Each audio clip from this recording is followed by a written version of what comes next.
All right, Pokemon TCG Pocket meta tier lists. Now, everybody is making tier list videos on the best decks for Pokemon TCG Pocket, so I figured, why not? We're gonna hop on and do it. I did recently make a video showcasing all of the new best decks, but this deck is, or this video rather, is gonna include all of the current most played decks right now. We're gonna rank them based on their meta viability, how the meta landscape right now is gonna determine where these decks rank on the list, and we're going to be ranking them by, the best decks to be choosing to playing right now, right? What are the best decks that you should be playing in either tournaments or hopping on the ladder and just playing in general, the overall power of a deck and how it's positioned right now in the metagame. That's what we're going to be ranking these decks on. So the first deck that we're going to take a look at is Pikachu and Raichu. This is just an example of this deck, so I'm not talking about this specific 20 card list. I'm just sort of talking about this particular archetype in general. So if there's something a little bit off about any lists that I put up here, if you think that running this particular archetype or any of these archetypes a little bit differently is the best way to go, that's totally fine. It's just an example, so don't really, stress too much about the actual list that I put on the screen.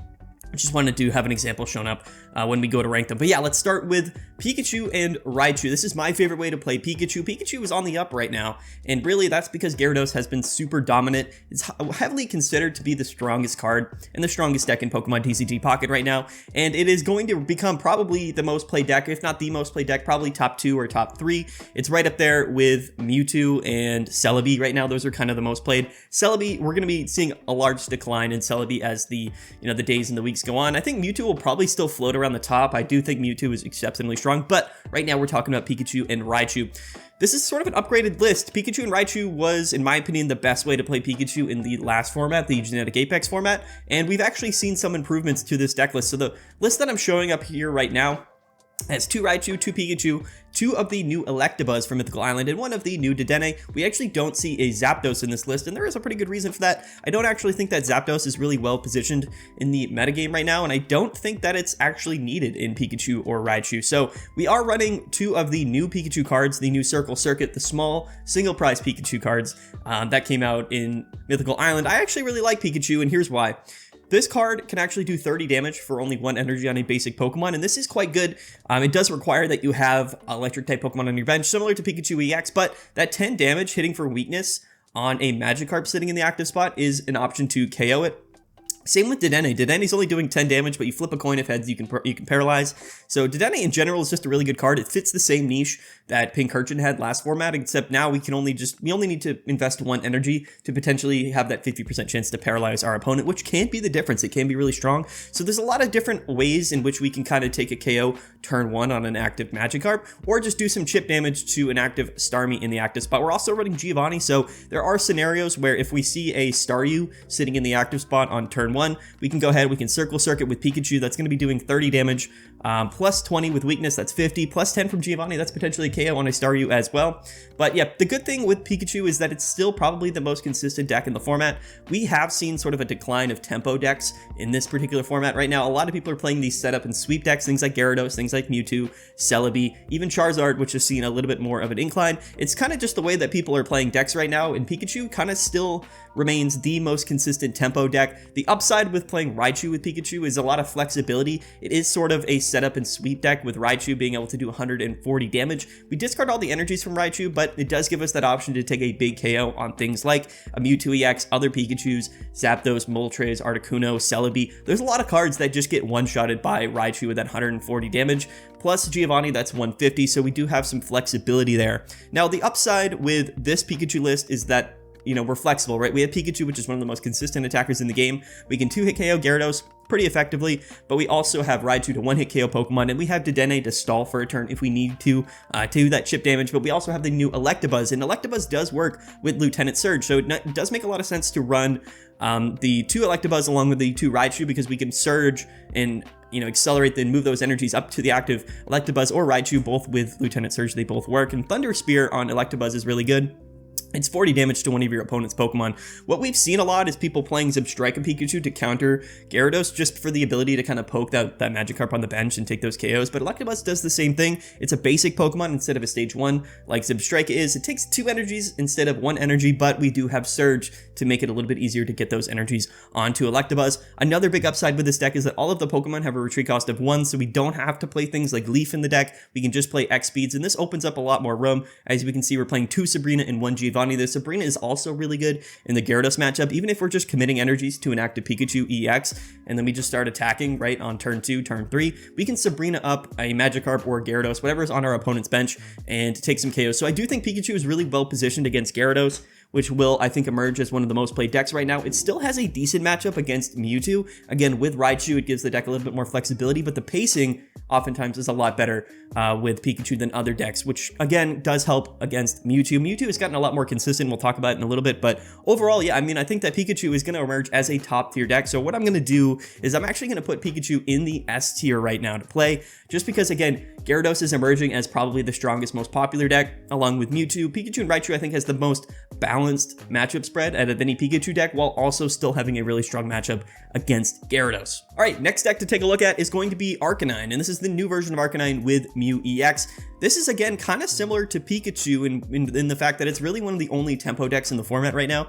It does kind of seem like it could be a little bit slow because, again, you do need Moltres in the active spot. You need to start Inferno dancing. We do have to evolve our Growlithe, and we need to flip some heads with Moltres, but the fact remains that technically this deck, if you're playing this Arcanine Moltres deck, you have the ability to basically turn 1 Inferno Dance with Moltres EX, get 2 or 3 energies on your Growlithe, and then next turn evolve it into an Arcanine, play your X-Speed, and just start attacking with Arcanine on turn 2 and oftentimes turn 3. So it's actually a lot faster paced of a deck than you may assume. We also have Mew EX, which is going to help cover those Mewtwo matchups. We're going to help cover the Charizard matchups. And Mew can be good against Gyarados and other things like that to take some revenge KOs.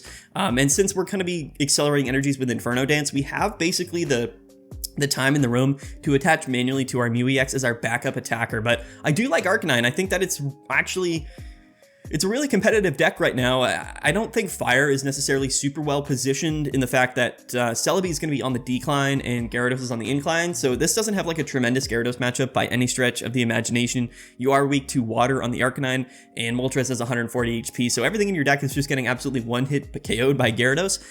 But, you know, I think that we have a really strong matchup spread against other decks across the format, things like Celebi, things like Pikachu, things like Mewtwo. I do actually think Arcanine right now with Mew EX is the best fire type deck right now. The other cool thing about this is we're not running that many basic Pokemon. We're only running 5 basic Pokemon, so the likelihood of us being able to start with Moltres in the active spot is actually pretty high. Two Pokeballs, only 5 basic Pokemon, 2 of those are Moltres, and it leaves a lot of room for us to play things like 2 Giovanni, 2 Sabrina, and 2 Leaf. So there's a lot of flexibility here. We even have room for a red card and a potion, but you can mix those cards around as you see fit. But the low amount of Pokemon in this deck does make it actually a little bit more consistent in contrast to the Charizard decks or Charizard Arcanine, which kind of play a lot of different basic Pokemon, which decreases the chance that we can start with Moltres. So as far as sort of Moltres / fire decks go, this is by far the fastest paced version, and I actually think that we're going to see faster paced, more tempo based decks be a little bit more successful, because that is actually one of the best ways to counter Gyarados EX, which, like I said, is probably going to end up being the most played deck or the most dominant deck right now in the next week or two to come. So I actually do like Arcanine a lot. I don't know if I'm comfortable putting it in S tier, so we're going to put it in A tier for now, but I am actually kind of leaning towards a high A tier for Arcanine. I do think that this deck is really strong. All right, and of course, here we are. We're going to be ranking Gyarados EX with Druddigon. I have put 2 different versions of Gyarados on this tier list because I do think that the Starmie Vaporeon version is actually pretty prominent and it is good. But right now we're going to be playing, or ranking rather, the highest played Gyarados list, which is going to be with Greninja and Druddigon. This list really kind of has it all. There are downsides to it. Of course, Magikarp only has 30 HP. Druddigon is really the only active sitting Pokemon that we like to have in this deck list. So if you have a Froakie in the active, or if you have a Magikarp in the active, it's not necessarily safe at any point in time. So that is something to consider.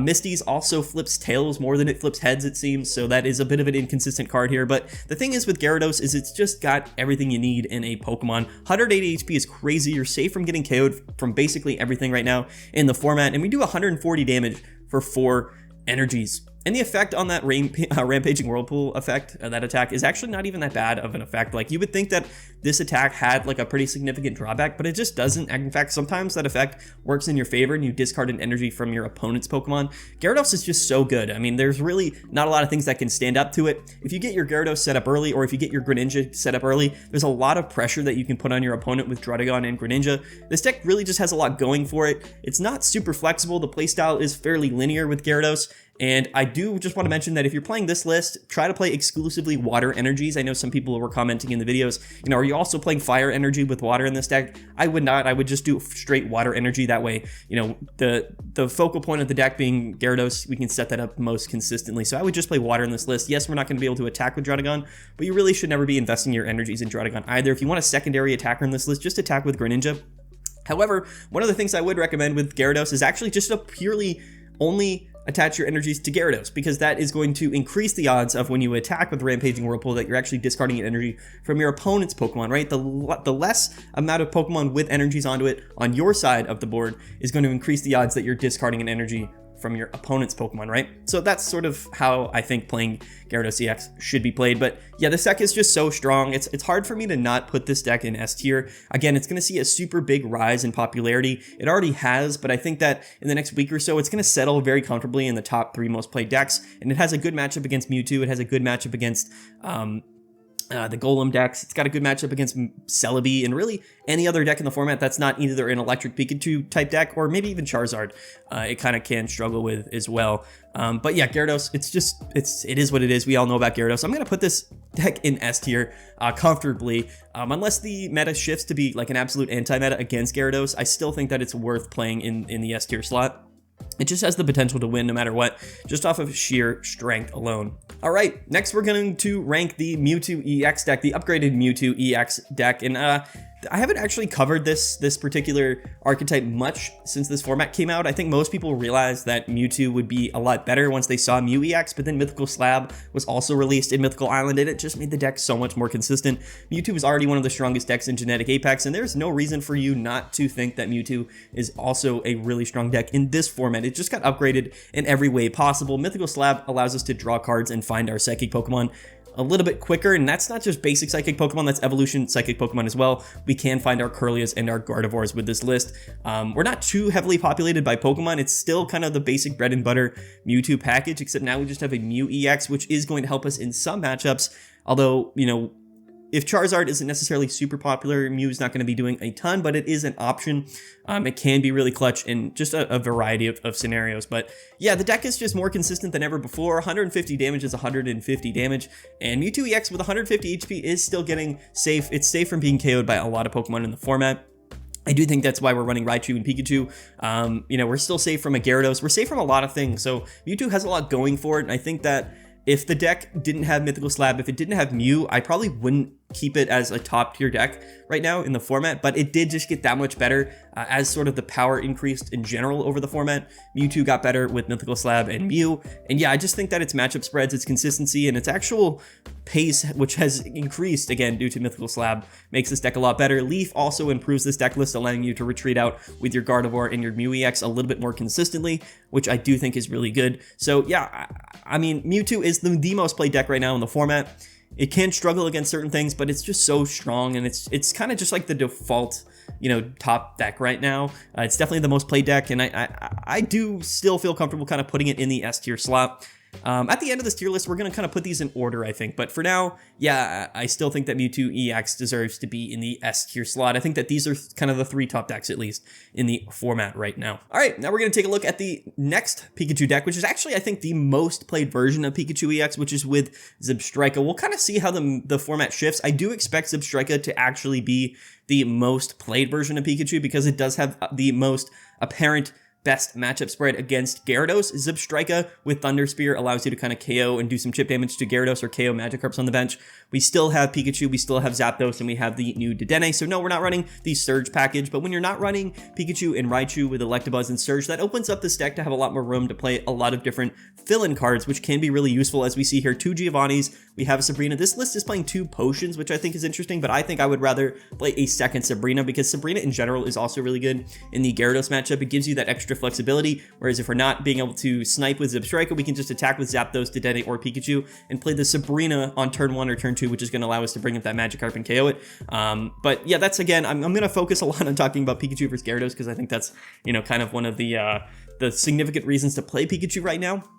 It's certainly going to be really impactful in determining whether or not I put it high on the meta tier list. The thing with Zebstrika is that you know, it just doesn't necessarily have a ton of value outside of that Gyarados matchup. I know some people really love it, they swear by it, but the truth remains is that you're going to be kind of focused on your Pikachu, right? And if you're attacking with Pikachu to start the game and you get KO'd, you know, you bring your Zebstrika. Zebstrika only has 90 HP. There's a lot of things that one-hit KO Zebstrika, and that's only KOing 2 Pokemon to take 3 points to win the game, your opponent being, and I think that makes this deck a little bit tougher to play, at least with the Zebstrika variant. Everything again has a retreat cost of 1, and everything has a really low attack cost, so it makes it a little bit more worth it for us to play Zapdos. Because again, if the game goes sort of, you know, a little bit longer, we have that potential to kind of just bring in a fully set up Zapdos EX and potentially take a 1-hit KO on anything in the format, which is strong. So you do have that option. Although I don't really put a lot of stock in Zapdos, I don't think it's necessarily a very consistent card. Yes, if you know, we have the extra energies, it's something to attach to. It has a retreat cost of 1.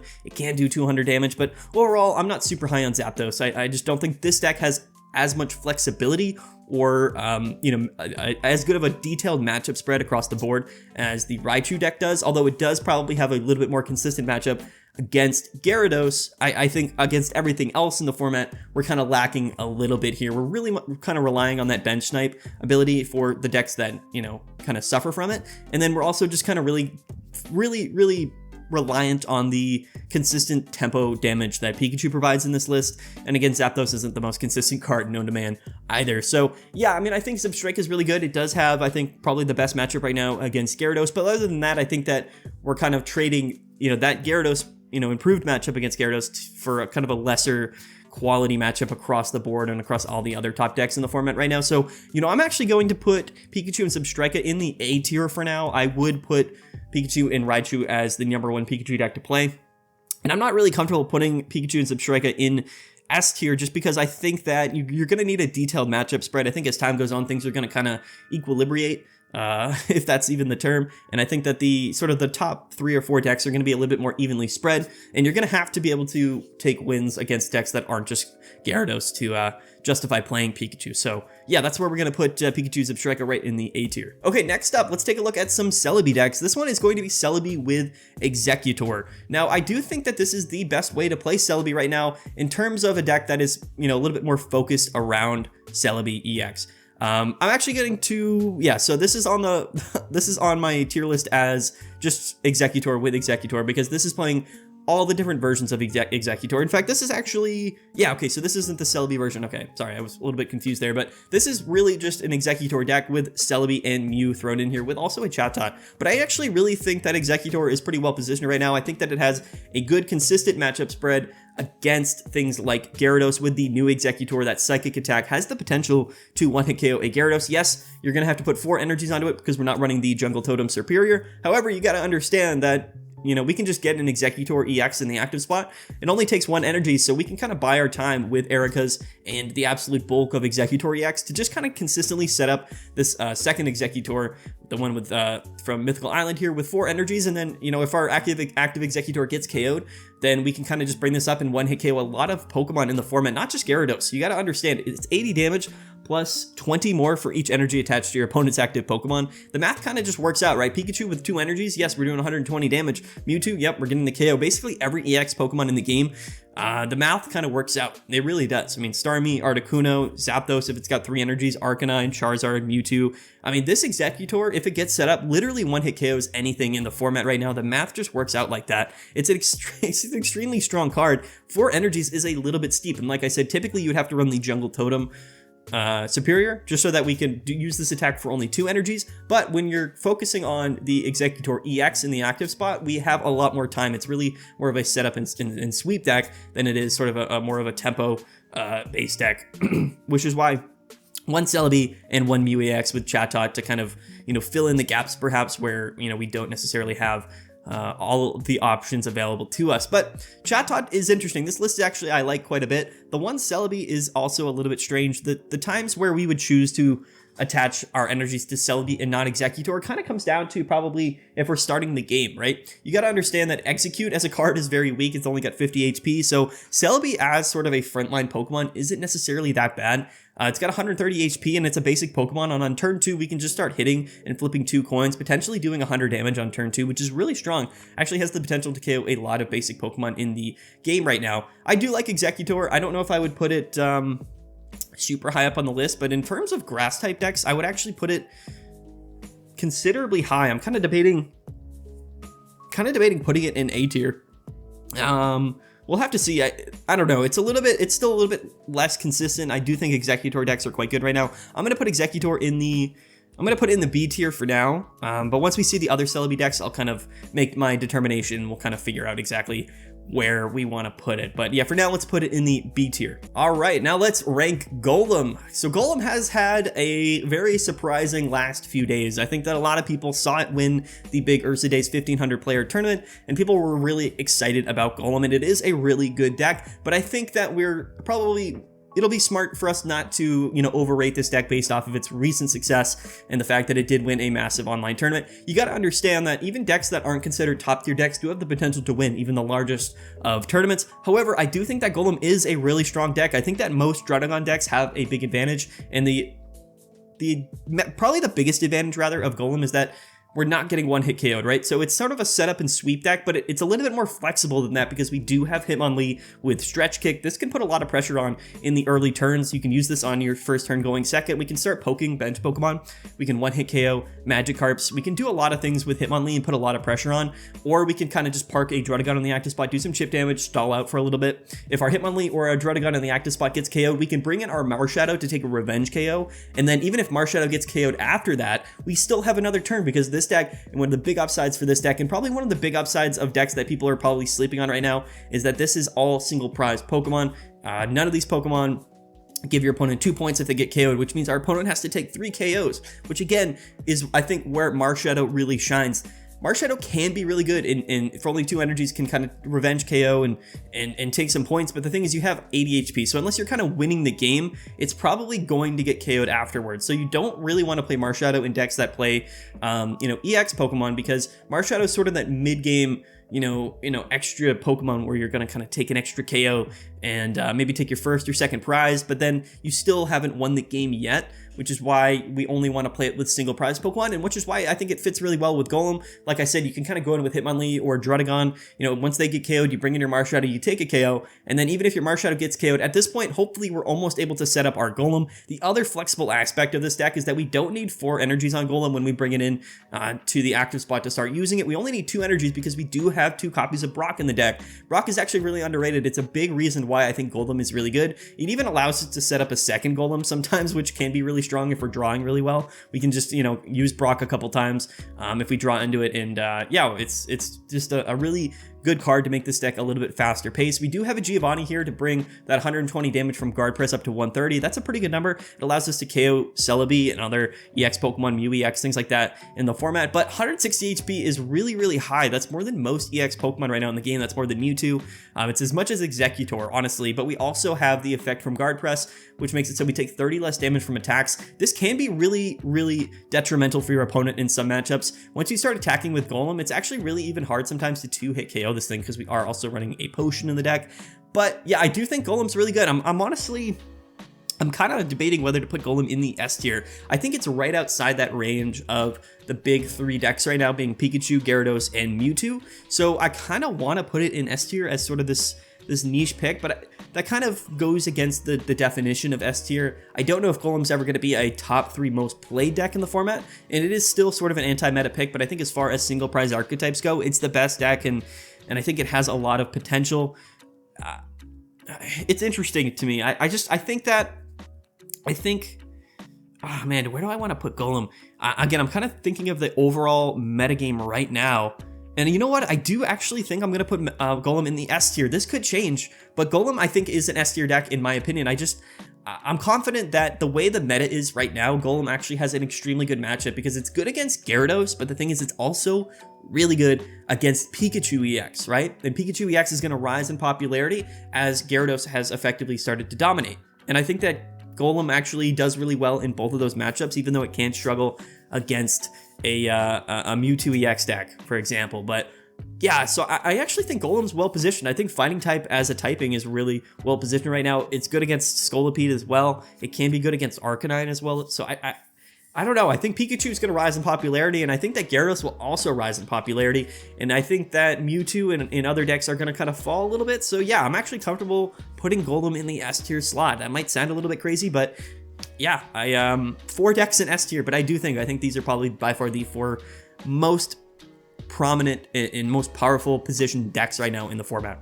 So yeah, Golem going in S tier. Okay, this video is going a little bit long. We'll have to speed it up quite a little bit, but if you're enjoying this video, guys, I really appreciate it. Don't forget to like, don't forget to subscribe. It means a lot to me. The support has been incredible over the last few weeks, so keep it up. I really appreciate it. And if you like this video, that's great. We're going to be making more Pokemon TCG Pocket videos as time goes on. But next, let's take a look at just straight Celebi. I do have 3 sort of grass decks, 3 Celebi decks, I guess, on this tier list. This is just going to be straight Celebi with the Jungle Totem Serperior. This deck is interesting. It's kind of focused around being as consistent as possible. There's no kind of bells and whistles in here. We're not playing any Exeggutors. We're not playing any Dhelmises. We literally just have the Serperior line with Celebi, and then we have 2 Chatot with the Mimic attack to help us just kind of, if Chatot's in the active spot, it allows us to kind of cycle through cards and, you know, find the Pokemon that we need to maybe a little bit easier. I think Chatot is actually a good card. It's interesting. I think that it could be good in Celebi, but I do know that some people are playing Dhelmise in this list as just an option to kind of keep in the active spot and do some chip damage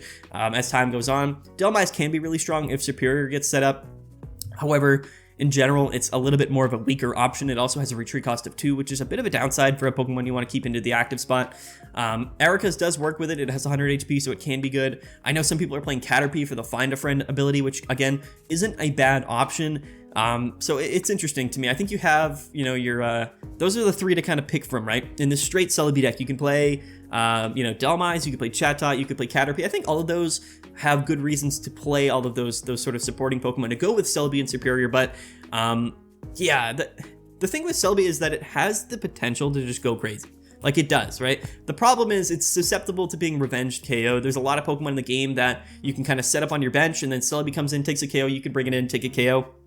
The main downside with Celebi is that I think a lot of times you're kind of forced to attach energy to it over and over again because you never really know if you're going to get that Serperior set up in time. So it's always worth it for you to not split your energies between 2 different Celebis, right? You want to put 4 or 5 energies on a Celebi to guarantee that it's going to take a KO. And if you do that, then all of a sudden you know, the next Celebi that you have up or the next Pokemon that you have up, it just doesn't have any energies. And so that makes it Celebi really susceptible to getting revenge KO'd. Celebi also has 130 HP, which means that it does get one-hit KO'd pretty easily by a lot of decks in the format right now, and by a lot of cards in the format. So that's kind of the main downside with Celebi, right? It's a kind of an all-or-nothing deck, but you know, it's not going to stay alive really long, and it's also a little bit more inconsistent because for Celebi to do a lot of damage, you have to get that Serperior set up, and there isn't really a tremendous frontline Pokemon to play. You could play Druddigon in Celebi. I haven't seen anybody do that yet, but honestly, you really could do that to kind of stall out a little bit.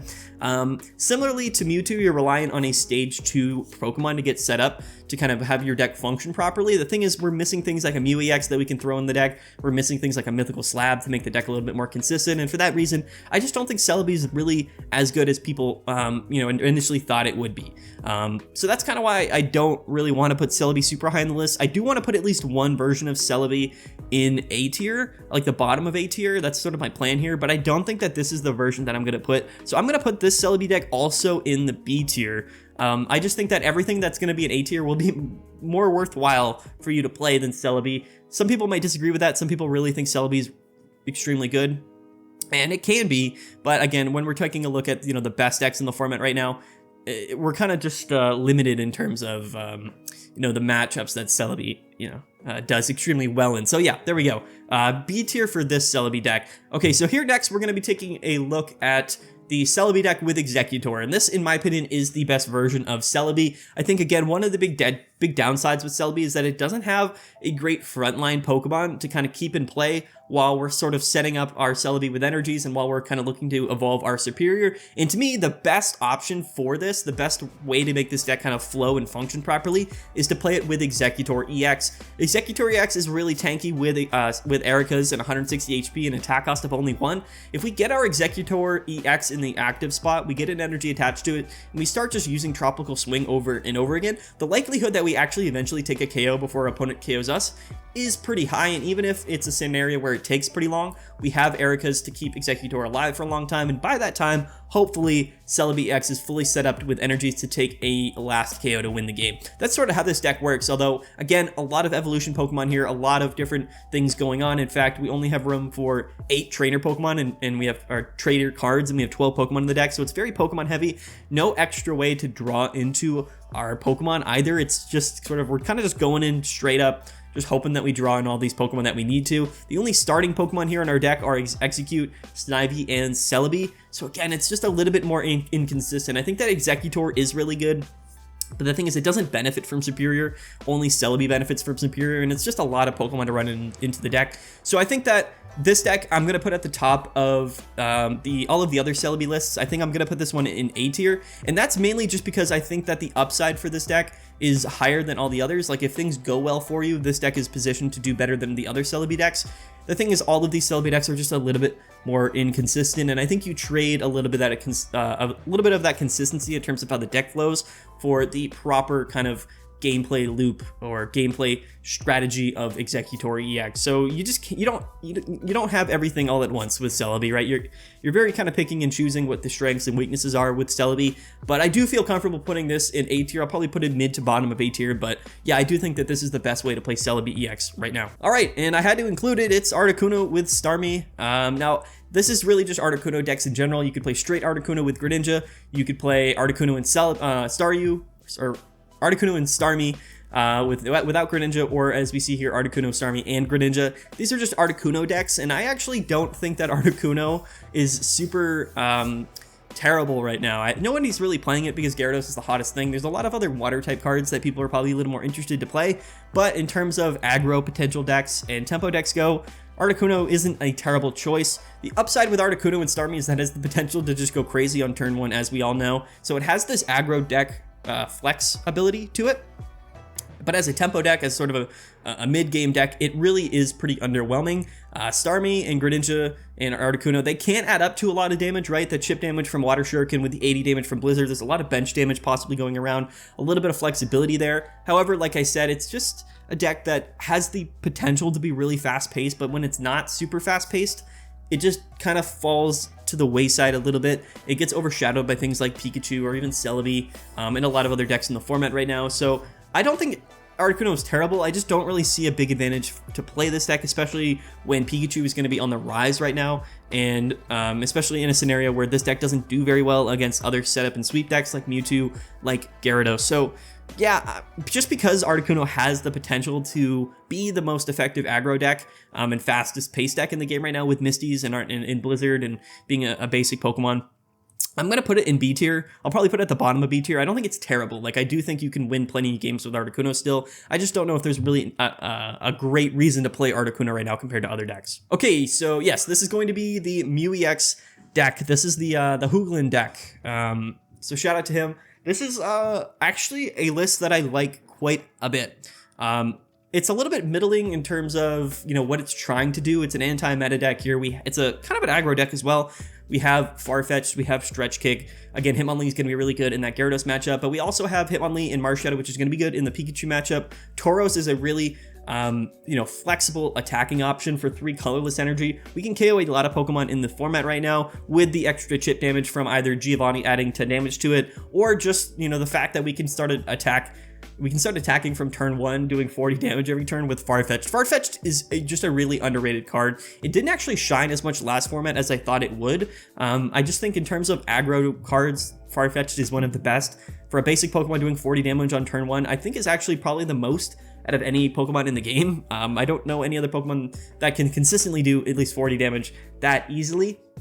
The only downside, I guess, with this deck is that it probably struggles against really sort of tanky decks, right? Against things like Mewtwo, we maybe don't have a great way to get KOs effectively. Against Exeggutor EX, like against Celebi, things are looking a little bit tough because all of our Pokemon don't have a lot of HP. So it really comes down to like, are we able to kind of hang with some of the best decks in the format? And I think this deck is cool because it has the ability to beat every deck in the format. It's built that way, right? We have fighting type cards to hit for weakness on Pikachu. We have Tauros that can take KOs. We have Mew-EX to counter those particular Mewtwo and Charizard decks. We have Farfetch to do some early damage to fix up some of that math. We have a lot of trainer cards, and that's the another upside for this deck, is that we have the flexibility to run Giovanni's and run Sabrina's, which is going to make this deck a lot better. The other thing that I'm looking at here is that we're running 5 different types of basic Pokemon, so the likelihood, or I guess the probability that we're going to pull one of the Pokemon that we need to is a little bit lower. We are running 2 copies of Farfetch'd, Hitmonlee, and Marshadow, but as far as that Mew-EX and the Tauros goes, again, we're not really guaranteed to pull what we want to off of Pokeball. So a list like this with 5 different types of basic Pokemon makes Pokeball a little bit less consistent in finding the Pokemon that you want. Pokemon like a Mew-EX or a Tauros EX that we would want to start setting up early game, it could be, you know, a little bit difficult here, but I just think that the Farfetch'd, Hitmonlee, and Marshadow package is really strong. And I think that Pikachu is actually going to rise in popularity, like I was saying, very much so over the next few weeks, which means that I think that Hitmonlee and Marshadow, this deck is going to be really strong. You can also play this as a pure single prize archetype, a non-EX deck, if you did want to play Mew-EX, and that means our opponent has to take 3 KOs, which again is a big reason why Marshadow is good in this deck, just like the Golem deck. And I do think Marshadow is a really good card, especially now that Pikachu is going to rise in popularity. So I actually like this card. In terms of its meta position, I think that it's a really clever deck. I think that it's built in a really proper way for how the meta is actually shaping up right now. So I'm going to put it in A tier. We'll see exactly where I place it in the A tier, but I actually do think this deck is well positioned just because I think for me, the most important facet of this deck is that we can play it as a single prize archetype, which is really strong, similarly to Golem. I wouldn't put it as high as Golem in terms of its overall strength, but I do actually really like this deck, and I think that it's going to be a little bit more difficult to play, I would say. You definitely are going to want a lot of experience with a deck like this, or you're going to really want to know, your matchup spreads and how your deck functions. So this deck will probably take a little bit more practice than maybe the other decks, but I do think that it has a lot of potential. If it sees more results, if it sees more play, it could kind of move up in the tier list. It really just depends, but I do like it as sort of an anti-meta pick. All right, let's take a look at the last Pikachu deck, which is going to be with Electrode. It's interesting. I've never been really high on Pikachu Electrode. I know some people swear by it. They really love the fact that Electrode has free retreat right now. 80 HP, 70 damage for 2 is actually quite good. It does help a lot of math, right? The 90 damage from Pikachu plus the 70 with Electrode can be good actually to hit KO opposing Gyarados, so it can be an effective revenge KO attacker. The thing with this deck is, like I said, I just don't understand. I don't think it necessarily has as much upside as the other 2 Pikachu decks, right? It kind of just seems like it's sort of middling. It's like the safe pick. It's not necessarily great in anything. It's not terrible in anything. It's just sort of a decent sort of consistency version of Pikachu EX. And for that reason, I mean, I don't think it's terrible, but I mean, would I really want to play this version of Pikachu above the other decks in, say, A tier? And I don't know if I would, if I'm being 100% honest with you, I don't know if I would. So I think what we're going to do, I don't want to talk too much about this. This is the 3rd Pikachu deck that we've talked about. I don't hate Electrode. I really don't. I mean, it's tough for me to put this deck in B tier, but I mean, I don't know. I just think that, I'm just trying to think. Really, I mean, Pikachu and Electrode, are we going to put this at A tier alongside Arcanine and Pikachu and Zebstrika? I don't think I can. I'm going to put it in B tier. Again, we're going to move it around a little bit as time goes on. But yeah, I think that this is probably the last version of Pikachu that I would play. Electrode just doesn't have that much upside. There's a lot of Pokemon that one-hit KO it. Pikachu struggles a lot of times in its ability to get KO'd, so does Zapdos, so we just don't necessarily have big like one-hit KO potential with this deck. It's very sort of middling in that respect. It is flexible. Again, we have free retreat, but we're running 2 X speeds in the deck anyway. So again, yeah, I don't know. I think if Electrode was like 60 damage for only 1 energy, it would be definitely worth playing, just so that we could kind of, set it up in 1 turn. But the fact is, we don't have any way to kind of get those 2 energies on Electrode other than attaching 2 energies to Electrode. And yes, it has free retreat, but you're going to get KO'd probably the only turn that you're sitting in the active spot anyway. So I don't love it in general. And I don't think you're kind of going to go strictly, an Electrode to Dene lineup here. Yeah, I don't know. I don't love it. I don't love Electrode. I'm not trying to disappoint anybody, but yeah, I'm not going to put Electrode super high. I'm going to put it in the B tier, and that's where this deck is going to sit. I do think that you would be better off playing either Zebstrika or Raichu, or the Surge. Yeah, the Surge Pikachu or Zebstrika Pikachu. I think those are definitely the better options. Okay, now on to Charizard. This is a classic. This deck actually really emerged as a top deck of last format. It has a really great matchup against into Pikachu and Mewtwo. That was kind of the flex version of Charizard that ended up seeing a lot of play. Arcanine is a really fast-paced deck. It can one-hit KO Pikachu, so I think that Arcanine is good right now. We ranked Arcanine and Mew in the A tier, mainly because it does have a pretty good matchup against Celebi and Pikachu, which I think puts it pretty high up. Charizard actually has a good matchup into Gyarados, being able to one-hit KO Gyarados, but Gyarados doesn't one-hit KO Charizard, so in terms of setup sweeper decks, it actually has a pretty decent matchup spread, rather, into Gyarados. It also does good into Mewtwo, however, Mewtwo is running Mew EX, which makes this a little bit more awkward. I don't know if I would really want to play Arcanine without Mew into Mewtwo, so it's interesting. I think that Charizard is actually not as bad as you would think right now. I think that the way the meta is positioned, you still have a strong matchup into the Celebi decks. You have a good matchup into Pikachu, and you're probably going to struggle a little bit into Mewtwo, but you do have a decent matchup against Charizard. Is good against Gyarados. It's kind of a sleeper counter pick to Gyarados. So I think what I'm going to do, actually, I don't know. I don't really have too much to talk about with Gyarados. It is what it is. We all know what this deck does. It's a setup late game deck. It has a lot of upside, but can struggle in certain matchups for sure. Arcanine, again, has a good matchup into Pikachu, but the thing is that you're only running a 1/1 copy of Arcanine, so the chances that you draw into it and you're able to set it up early enough to effectively counter Pikachu EX is a little bit low. Pikachu is going to rise in popularity. We have Raichu in the Pikachu list to do some good damage on Arcanine and one-hit KO Moltres. So I'm not gonna oversell Charizard too much. I'm gonna just put Charizard in the. We're probably going to put it in A tier. We're probably going to put it at the bottom of A tier. I think that the Arcanine list with Mew is a little bit more well-positioned right now. Yes, you're going to be struggling against Gyarados, but I think, things are going to even out towards the top of the metagame. Pikachu's going to see a little bit more play. Gyarados will see maybe a little bit less play. Mewtwo's probably going to stay around the same. So I do like Arcanine and Mew a little bit better than Charizard. So yeah, let's put it in A tier here. Probably towards the bottom side of A tier. All right, now on to Weezing and Scolipede. Man, this deck is interesting. It had a really short run at the top of the metagame for a while. Like, Mewtwo kind of came out and Celebi came out and people are like, oh, like, these are the best decks. Mewtwo was just by far the most played deck, and then Scolipede and Weezing came in and just kind of really dominated. It was really strong. Again, a fully single prize archetype here. Our opponent has to KO 3 of our Pokemon, which is pretty difficult to do. Scolipede has 140 HP. Weezing, we have Koga to, heal it back up and kind of scoop it up and put it back into our hand and then replay it to kind of keep things cycled for a while. This deck actually has a lot going for it. Unfortunately, right when Scolipede sort of rose to prominence and was getting a lot of momentum, Gyarados kind of popped off and started just walling a lot of decks. Unfortunately, Scolipede was one of those decks that just couldn't really do much against Gyarados. Gyarados and Druddigon, that is.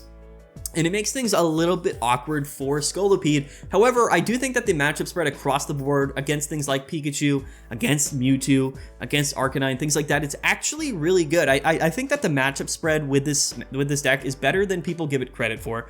And that is why I actually do think that Scolipede is still a decent deck in the format right now. I do think it's worth playing. And again, as things sort of even out and Gyarados sort of sees a little bit less play, more Pikachus come into play, and Mewtwo stays where it is, most likely is how I think things are going to be going. I think that Scolipede will remain as a pretty decent deck in this particular matchup. I just don't think that it's I don't think that it's bad. I don't think that it necessarily struggles against a lot of things aside from Gyarados. So I think if things really do even out for us, I think Scolipede will remain as a pretty decent deck. I think it will remain as a good deck in this format. I'm actually going to put Scolipede in the A tier. I feel comfortable about that. 120 damage is just a good number. That's 130 with the poison. We have a lot of flexibility. I think Weezing has gotten a lot better in Mythical Island with the addition of Leaf. So we have Koga and Leaf to get that Weezing out of the active spot reliably.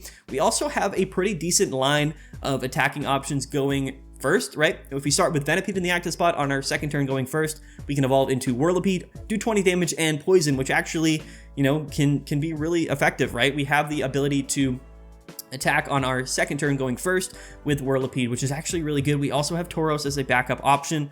It's going to kind of come down to, in the future, is Tauros actually worth playing? Is there another card that could be better for us? Maybe running a second Sabrina, maybe running a potion in this deck. There's a lot of ways in which this deck could evolve. but I do really like Weezing. I still think Weezing's really good, and I don't think that Mewtwo is really going to go anywhere. I think it's going to remain as one of the best decks in the format. It's going to still be very heavily played, and I think that there is still a proper position for Weezing and Scolipede to do well in this metagame and to be a very effective deck. So I'm going to put Weezing and Scolipede in the A tier. I don't know if it'll ever move up to S tier per se, because again, it does struggle against Gyarados. It can struggle again against Golem, and you know, so it's got its flaws for sure, but I actually really do like it. The only downside with this list, I guess, is that there isn't a strong basic Pokemon for us to play. Everything kind of requires us to evolve, and that can brick the deck a little bit. However, yeah, it's interesting. I don't know exactly where Scolipede will be in a couple weeks for when this meta kind of shifts around. I expect it to probably decline in play quite heavily, but I think sitting sort of mid to bottom A tier is actually a pretty comfortable spot for Scolipede in terms of its viability in the metagame and how the metagame will look in the next few days, next few weeks. So yeah, let's put Scolipede in the A tier and kind of see where things go as time goes on. Okay, so now we have Blane's. Unfortunately for Blane's lovers, I just don't think that Blane's is a great deck. I know a lot of people are high on it. It does have a pretty good Celebi matchup, but like I said, the metagame is going to shift away from Celebi. It already has been. Blaine struggles against most other archetypes in the format. Yes, you have the ability to kind of pop off with this deck. You can run the new Rapidash, although I wouldn't recommend it. I think that investing your 2 energies into Ninetales to do more damage consistently is probably be better. This deck does run a Farfetch'd, again, to give it a little bit more faster pace, a little bit more aggro potential to do that early damage. But the new Ponyta can be crazy. By the way, doing 40 damage for 1 energies on a coin flip at least, but it can be crazy. I've played against Blanes where Ponyta literally just flips heads three times in a row, and it puts you in a really difficult position because it's a lot of really good early game damage. And Blane itself is a good card. However, it's more of an awkward list. It has a decent matchup into Pikachu, but there's a lot of setup and sweeper decks that this deck just can't really do much against. Once a Gyarados gets set up, once a Mewtwo gets set up, there's nothing, you just can't do anything. And that's kind of the problem with Blane's. And as far as single price archetypes go, I think that again, Golem and Scolipede are just a lot better. So for that reason, I just don't think Blane's is a great deck. I don't want to talk about it too much, so I'm going to put it in the C tier. I think that this might be the only C tier deck actually that we're going to be ranking today.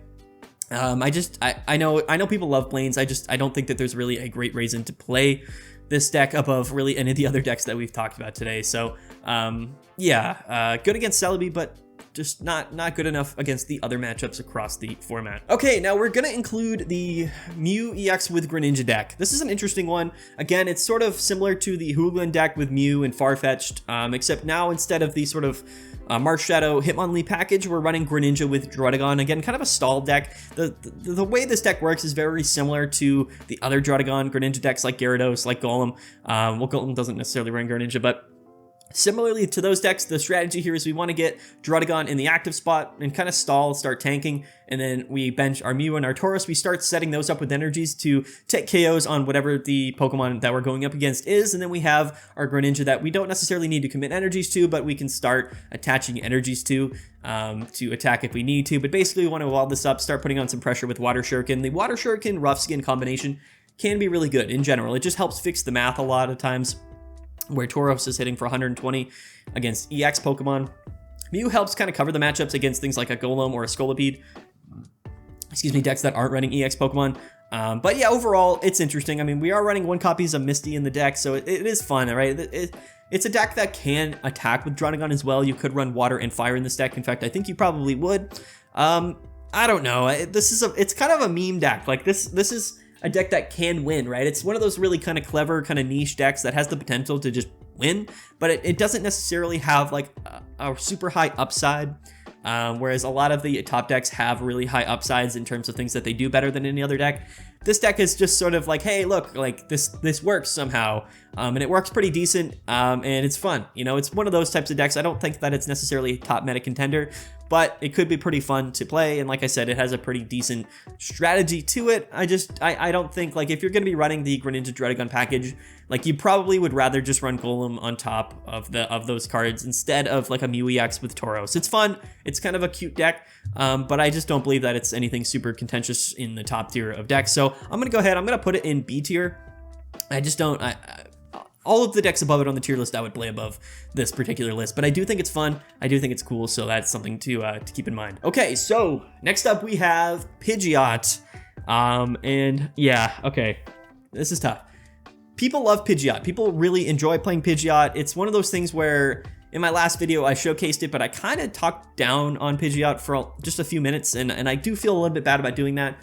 But again, you got to realize that, like, what is the purpose of Pidgeot, right? It's a setup and sweep deck. It's very similar to Gyarados in the fact that we kind of keep Druddigon in the active spot. We kind of help fix some math. We get our Pidgeot set up, and yes, we just kind of sweep with the ability to do upwards of 140 damage, which can be good for 3 energies on a stage 2 Pokemon.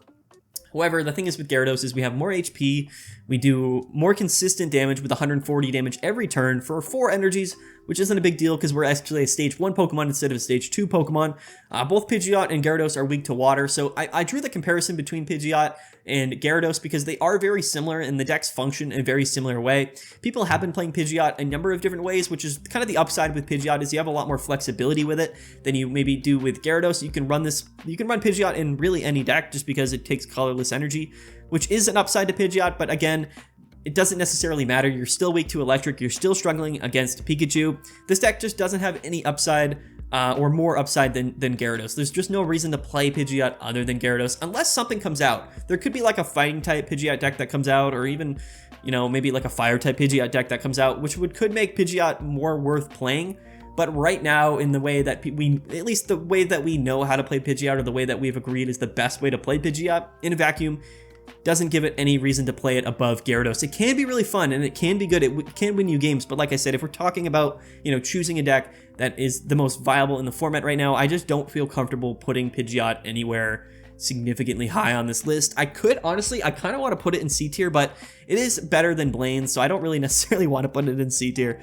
So I'm going to put it in the B tier, and we'll see exactly where it falls in the B tier here in a second. But yeah, Pidgeot, it's tough. I know, I feel bad, but it's just not that worth playing. All right, and last up we have the Gyarados with Starmie EX deck. So this is interesting. I think a lot of people initially started to play Gyarados before sort of the whole Druddigon wave came through. A lot of people were playing Gyarados with Starmie and with Vaporeon because it did make a lot of sense, and I do think that this list is actually really good. It gives a little bit of flexibility to Gyarados, even though sort of the you know, the strategy of the deck isn't necessarily cut and paste, right? It's not as linear of a deck list as the other Gyarados deck is, which isn't actually a good thing in a lot of scenarios. Sometimes you want to be linear, right? You want to have a very consistent approach to your deck and what your deck wants to do. The Druddigon Gyarados list is very consistent in its game plan. It kind of does the same thing every time, which is actually sometimes a pretty big upside because you know exactly what you're going to need to do with that deck. There's not a lot of deviation from the normal, which makes that deck actually a little bit more consistent than this Starmie Gyarados deck. However, Starmie is actually a pretty good tempo card. 2 energies, 90 damage on a stage 1 Pokemon does give you the ability to do some early game damage. The flexibility of Vaporeon being able to go in and out of multiple Starmies into multiple Gyaradoses, I actually think that this deck does well in the mirror matchup against other Gyarados decks. If you're going against Gyarados with Druddigon and they don't, you know, explode in pace, right? If they don't like pop off with Misties and get a Gyarados set up early, you have a lot more flexibility in the fact that you can go in, attack with a Gyarados, you know, you can retreat back out, move your energies into a Vaporeon, or you can poke with a Starmie. You know, with Giovanni, you are KOing a Druddigon, which can be really good. You just have a little bit more flexibility in the mid to late game with Gyarados and Starmie. However, sort of the build up to the deck is a little bit more inconsistent. So if you're looking to play sort of a mid to late game more flexible version of Gyarados, I think this would be a pretty good option for you. I don't think it's as consistent, which means against the other matchups, it's probably going to struggle a little bit more. So you are going to struggle against Pikachu for sure, and you're going to have a little bit more of a struggle against Mewtwo than the normal Gyarados with Druddigon package would have. But again, it's not a terrible list. Starmie's a good card. Gyarados is a good card. The other thing here is that all of our Pokemon are stage 1 Pokemon, which can be a little bit awkward because we're running 3 different versions. This deck is very Pokemon heavy, but there's a lot of different Pokemon. So even though you have a Staryu or a Magikarp on your bench, it doesn't necessarily guarantee that you're going to draw into your Starmie or your Gyarados, right? You could draw into, you know, your Vaporeon, or you could draw into your Eevee. So there's just a lot going on here. And again, the deck's going to flow a little bit less consistently than the other Gyarados list. However, I think it does have more flexibility and a little bit more upside in the mid to late game than the other Gyarados deck does. Would I put it above Gyarados with Greninja and Druddigon? It's a good question. You know, I don't think I would, in fact. I still think that the other Gyarados deck is the best way to play Gyarados. For that reason, I don't really feel comfortable putting a second Gyarados deck in S tier. I think as far as, you know, choices go, we're probably going to play the other one above it. So, you know, I feel comfortable. I'm going to put Gyarados into the A tier, this one with Starmie. because I do put it kind of below at least all of these other decks. Its matchup spread is just a little bit less consistent across the board. So this is the tier list. Okay, so here's what I'm going to do, guys. I am going to mix and match this tier list around. I'm going to organize it a little bit, and we're going to kind of rank things by, in order at least, what I think are the best decks to play right now in this format. All right, okay, so this is the order. This is actually the correct order, in my opinion, down to the T of what I think the top 15 or 16 decks is right now in the format to play. So number 1, Pikachu, Raichu, then Mewtwo, then Gyarados with Druddigon, and then Golem with Druddigon. These are the top tier decks. I think if you're trying to play the best decks in the format, these 4 are all pretty contentious. However, some of the top tier decks in A tier also kind of contend, right? It's a very small gap here between the bottom of S tier and the top of A tier, but this is actually the order. I think Pikachu, Raichu is the best deck to play right now in the format, followed by Mewtwo, a very safe pick, and then Gyarados, which is going to be susceptible to a lot of counterplay in the format, but is in a vacuum the most powerful deck right now. And then Golem is kind of on the outside of all of those in terms of power and overall meta placement, but it doesn't necessarily get countered by anything too crazy, which is why I do think Golem should be still in S tier, but I'm going to put it at the bottom of S tier. Then we go into Pikachu and Arcanine and the other Gyarados decks. Again, all very strong decks. I mean, you could put a case that these decks all belong in S tier. I, however, put them at the top of A tier. I think they're just a tiny bit below the other decks in S tier. And then we go into the Hoogland Mew Farfetch'd deck, a very fun aggro single prize archetype. And then we have Scolipede as well, 2 very, very good decks, counter meta decks, but also very strong. Charizard and Celebi, sort of picks that can pop off and win at any point in time. I do think Celebi with Exeggutor is the best way to play Celebi. Charizard, still a lot of upside, still a very powerful deck. If you match up correctly, you're going to just win a bunch of games with Charizard. A little bit luck dependent, but a very strong deck nonetheless. And then we have Pikachu and Exeggutor. It's at the top of B tier because it is a Pikachu deck. And then we have the Exeggutor deck, which I actually think is pretty decent in the metagame right now. I think that once Gyarados gets shut down, Exeggutor is going to be doing a little bit better. And then it's just straight Celebi. Celebi is still Celebi. It's not terrible. It's not great. I'm going to put it at the middle of B tier. And then we go into Articuno and then Mew with Greninja and Pidgeot. So these are kind of the decks at the bottom of B tier. I don't necessarily think that there's a great reason to play them. However, I do put them considerably above Blane's, which is why Blane's is the bottom sort of top deck, right? I mean, if we're talking the top 15, Blane's is at the bottom of that list. I think that all of the other decks above Blane's are more worth playing than it, but I did want to include Blane's at least because people love it. But yeah, it's at the bottom of the meta decks right now, at least. Maybe that'll change, who knows? But anyway, thank you guys so much for watching. This has been a really long video, but I really appreciate it. I've had a great time making Pokemon TCG Pocket videos. The support has been crazy, so if you guys could like the video, if you guys could subscribe, please comment below. What are your opinions? You know, what do you think about the placements of the decks right here? What decks are you playing? What decks would you put at the top of your tier list? I really want to know. Please comment below. I really appreciate it. And yeah, I'll catch you guys later. Have a good one. Peace out.